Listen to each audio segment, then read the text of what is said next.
Hello guys, good day sa inyong lahat. Ngayon po ay i-review natin ang isang klase ng bat. Ito po siya.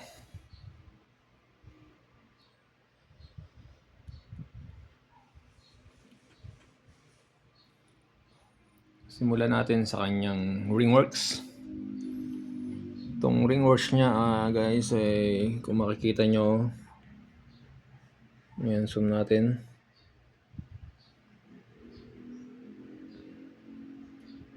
Yan.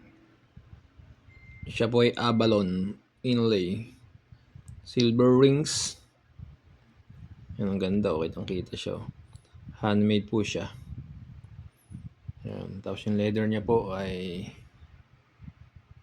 gawa sa elephant ear.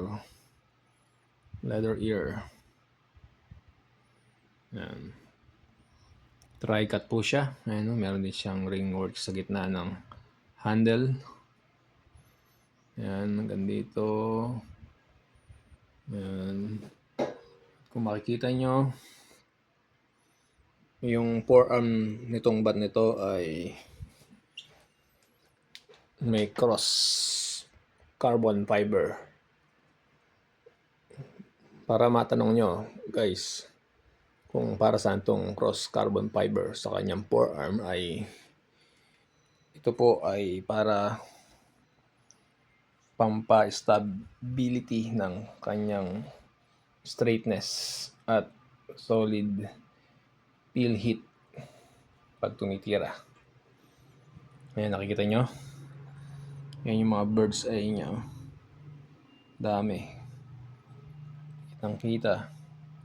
May halo din siyang pagka-curly. Yan lang guys ang kinaganda ng bird's eye. Kasama na rin ang kanyang pagka-curly. Katulad ng curly maple lang ay wala siyang bird's eye. Ang bird's eye ay kadalasan ay may pagka-curly. Kaya mas premium itong klaseng solid wood na to. Exotic po yung bird's eye dahil bihira po makakakuha ng ganitong klase ng kahoy. Mostly ay plain lang yung pagka maple niya. Kaya yung iba pinipinturahan na lang or nilalagyan ng design. Ito po hindi na kailangan lagyan ng design. Ang magdadala sa kanyang looks ay ang mismo kanyang natural na bird's eye na looks like a 3D. Ayan o. Extension ready na rin siya.